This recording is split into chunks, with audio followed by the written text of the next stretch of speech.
Hello everyone. Well, today we're going to be saying hello again to Madeira. We're really excited to be working closely with Madeira in our campaign as we begin to look towards restarting travel as we emerge from the pandemic. And we're really lucky because today we're joined by Joana. Joana's from the Madeira Promotion Bureau, and Joana's best placed to tell us about all the great things Madeira has to offer. But I think a really nice starting place, Joana, where are you now? Tell us where you are. Well, I'm in Funchal, obviously I'm at the office, so I am in Madeira, obviously. You're in Madeira? Yes, I am. I am born and raised, so I am very lucky to live in Madeira. Okay, well, look, my next obvious question, so I'm in London, many of us are in London surrounding areas, and today the weather is grey, it's cold. Oh my God. Yeah, I can imagine. Pouring with rain. It's a really horrible day. What's the weather like in Madeira today? Oh my God, so poor you really, John. The weather here is 20 degrees Celsius. I'm afraid this is real, no joke, and this is typical for the time. So basically, this would be a normal temperature for winter. I mean, actually, we are an all year round destinations, and temperatures, they don't vary much from winter to summer. So in the winter, we can have like 17, 18 degrees, but this year it's been like a heat wave in winter. So 2 weeks ago, people were literally on the beach, so it was 20 degrees Celsius. So our location, being in the middle of the Atlantic, and having the Gulf Stream really makes us a subtropical island with a subtropical climate. So apart from being a winter sun destination, it is also an all year round destination. So even the sea temperature is actually quite nice. So around Christmas, you can have a dip in the ocean. So about 17 degrees, so you don't feel that difference in temperature, so it's amazing. And actually, John, I'm sure you don't know that we were recognized by the organization, European Best Destinations Organization, and we had this amazing accolade to be recognized one of the best winter sun destinations. So it can be both for people that are looking for sun, but also nature lovers. So it's a great match.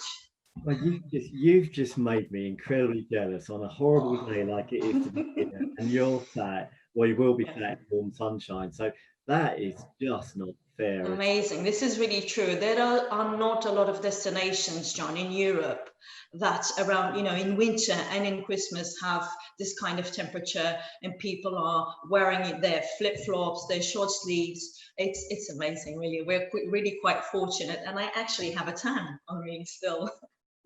That's not fair. That's not fair. Joan, I'm going off you already. Of course. You are very welcome here. No, look, I guess the other thing is that obviously the weather plays an important part, and it's a really good thing that it makes it a year-round destination, and obviously there are people looking for year-round sunshine, but there are people looking for more than just sunshine. That's not all they want. I mean, what else does Madeira have to offer? Yeah, I agree, John. I think people that come to Madeira, first, they're looking for a safe destination, a destination that is somewhat close to home, short haul, that is within 3 or 4 hours. And they're looking for a destination that is more than a beach, more than an island, more than a beach holidays destination. So they're looking for somewhere they can relax, and somewhere quiet and uncrowded, where they can have a good meal, good food, a good wine, relax at the hotel. It can be a resort and boutique and design hotel, but also they are looking to be, more active. Why not? To do some sports, to be out there. I mean, to be outside. And obviously people were trapped, for a very long time, and they were eager to get out there and to be safe to explore. That was actually our post-lockdown campaign, Madeira is safe to explore, safe to relax and taste. So basically, it can be a destination for all ages, all range ages. That's a good point. I was going to ask you that, because I think sometimes there's a little bit of a stereotypical take on Madeira, that people assume that it's maybe just for the older generation? I mean, I I agree. know that's not the case, but I mean, what would you say? I mean, how would you entice everybody? Yeah, I think Madeira is a very underrated destination because it is, it's not your typical island, so people are not aware of what they can do. Yeah. So basically, we have a wide variety of activities that can be done all year round. So when people are here, they are totally astonished and they are very surprised by the variety of activities that we have. So it can be a more relaxed one. You can do some trekking, go on the Nevadas along the water channels, but also you would have something for, your adrenaline seekers, for those mountain bikings, downhill, cross country, enduro, canyoning, trail running. So for those activities, you have to be somewhat fit. And normally you would have, international athletes looking for Madeira because the weather is so good to practice all these activities. And the landscape is amazing, John. It's like Jurassic Park, actually. It's like a time machine broke down. And the fact that you have UNESCO as your backdrop, as your landscape, it turns the whole experience much more, mesmerizing. And people are literally astonished when they come to Madeira. And that's why we have a high percentage of repeated guests. I mean, people really feel at home. Madeirans are naturally hospitable people, so they feel at home. They want to come back here. They already know their places, their off the beaten track places. They already know their quirky restaurants. They love the wine. They love the poncha. They love the events. So as you can see, we have a lot of diversity. I usually Joanna, say sorry, we have.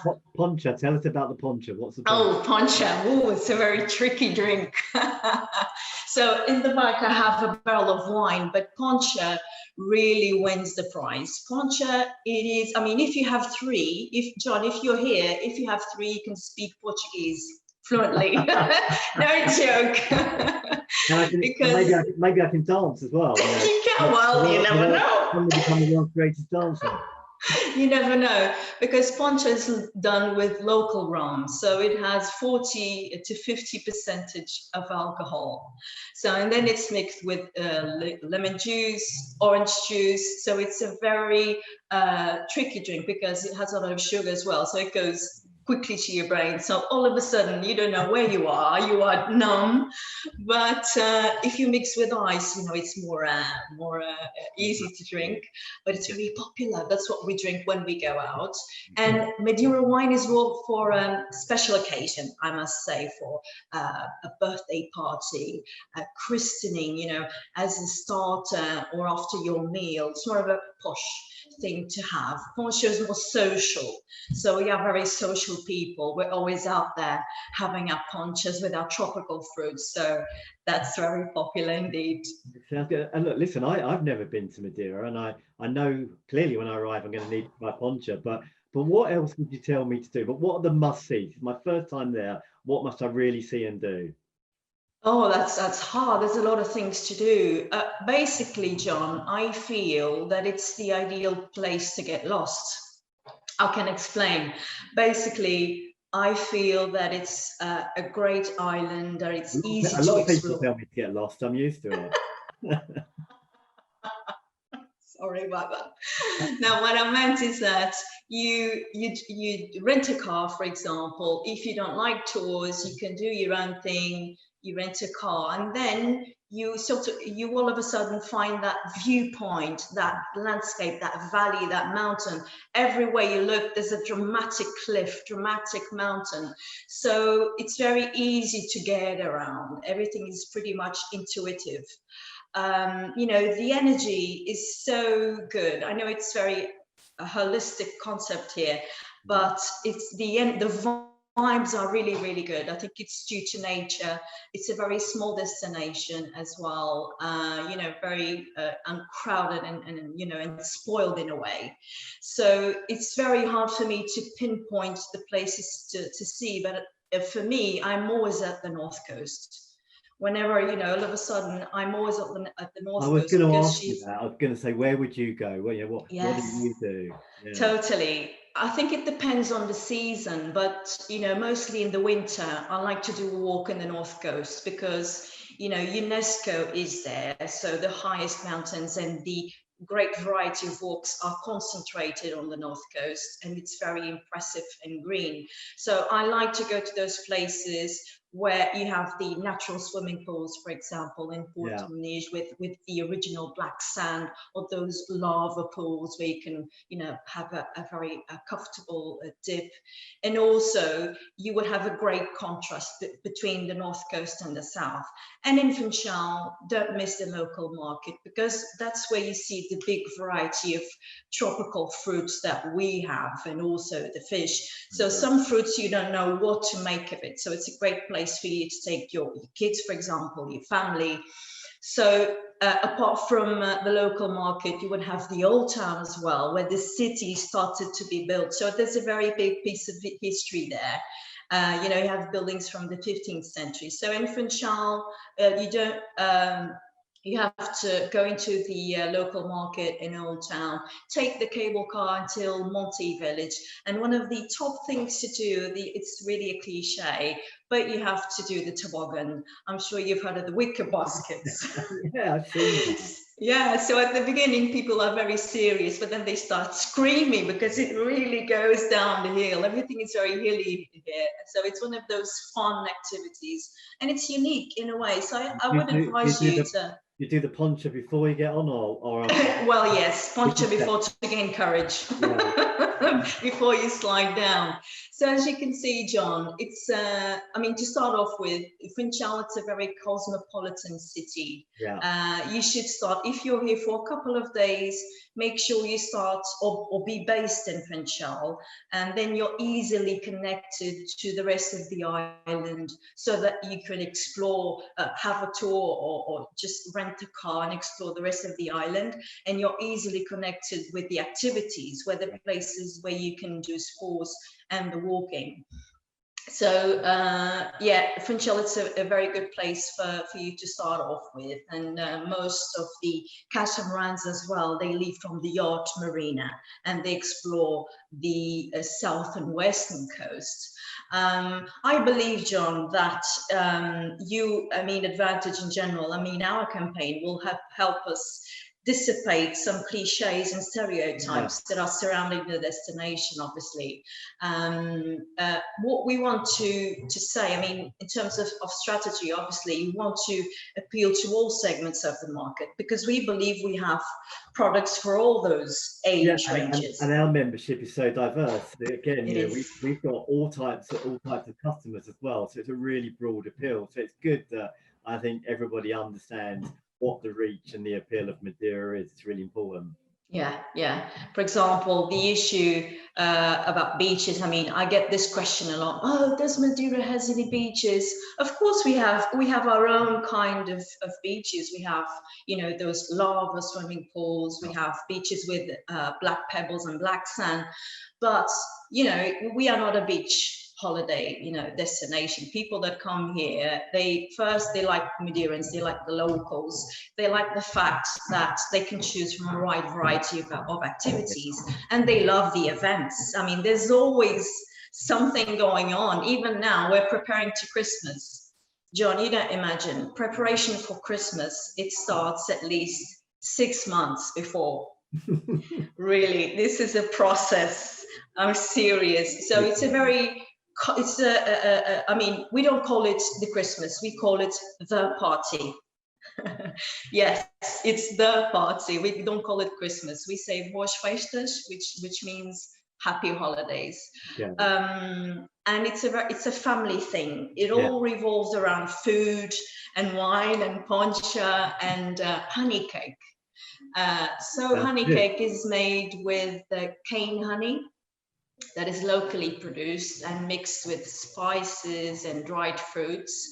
And also we have the festivities, obviously, Yeah, because we are very happy people and social people. So it all revolves about the philharmonic bands, entertainment in Funchal. It will surely be a different kind of Christmas I this was going year. to say, actually, that's maybe a really good point, because there sounds like a lot of partying goes on in Madeira. So it sounds like a whole lot of fun, which is great. And I think now more than ever, people are really looking for fun. I know we've had a really tough year, and whilst I don't really want to mention the C word, we can't get away from it. COVID has kind of, I guess, ruled our lives this year.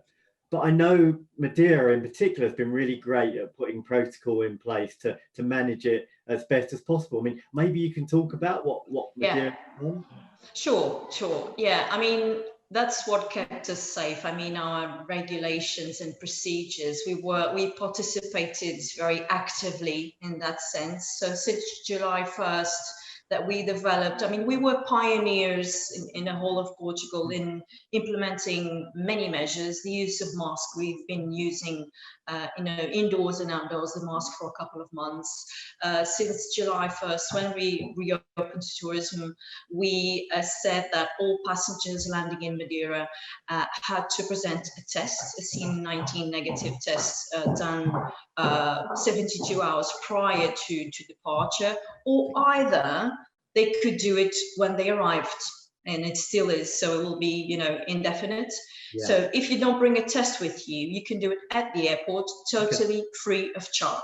So we were one of the first destinations, if not the first, to implement that. So the government pays for everything. You can leave the airport, so you do your tests. Everything is very much quick and smooth, and it's not a hospital-like environment. It's very comfortable in a way. So he made sure it was pretty much comfortable. You leave the airport, go into your hotel or manor house.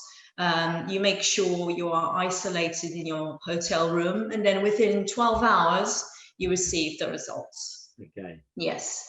And the rest, we are pretty much open for business. 60% of the hotels are open. All activities are open. So we are pretty much ready to welcome all visitors that want to enjoy this fantastic temperature or even Christmas. I was so happy yesterday, the day before yesterday, all the Christmas lights are on. So it was so special because, I mean, we didn't know what was going to happen. There's that little doubt. Oh, what happens if there's no Christmas? But it still is Christmas. So we have, for you to have an idea, John, only in Funchal, we have 3 million lights.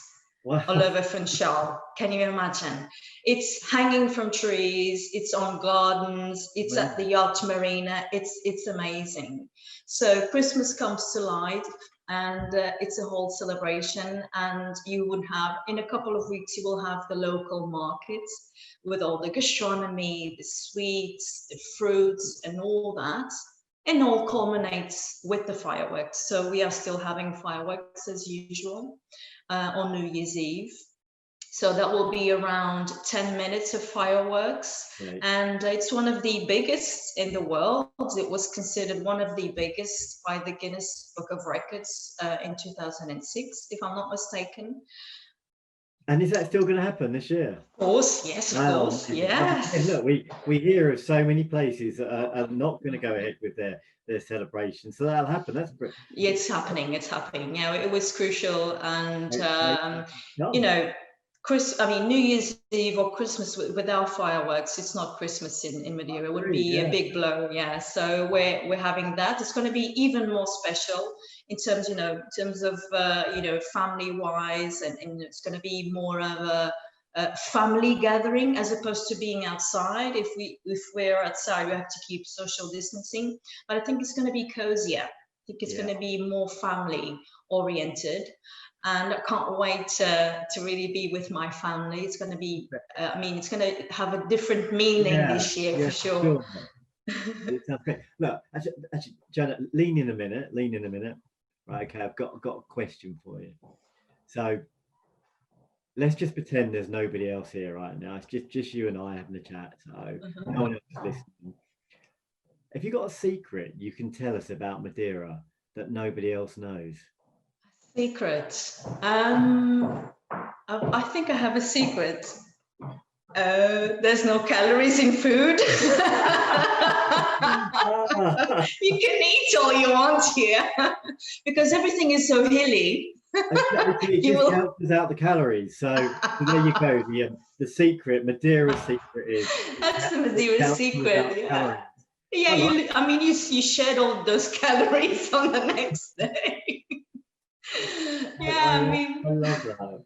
And I was gonna ask you as well. You know what you'll be doing over Christmas, but I think you've kind of given us a flavour already. Really, there's a lot of partying and celebration and quality time with family. And toasting, yeah, for sure. Yeah, it's gonna be good. And as I said, I really love doing cookies with my mum, getting into the kitchen. It's sort of every family has their own tradition, or either they have a different decor, or, different tree. But we really I like to join with my sister and my mum and do cookies. It can be butter cookies or cookies with cane honey as well. So we use cane honey and everything. And sort of tradition to join and to bake those. So that's how you get in the Christmas feeling. But John, I'm really looking forward to eat, sleep, relax, and repeat. And that's that. Really. That sounds like a great plan. Listen, unfortunately, I think we're out of time. And it was so quick. And that is really disappointing because your passion is so infectious. We could just kind of carry on listening to you telling us about all the wonderful things Madeira has to offer. So I guess the best way for us to really get all of the answers is to come to Madeira. Sounds like the perfect solution to me. Oh, sure. You are all welcome here. Get down here, pronto. We'll be there as soon as we can. Thanks, Joanna. Thank you. Thank you very much. Thank you for having me. Happy holidays. Thank you. Happy holidays to you too. Bye. Bye. Thanks.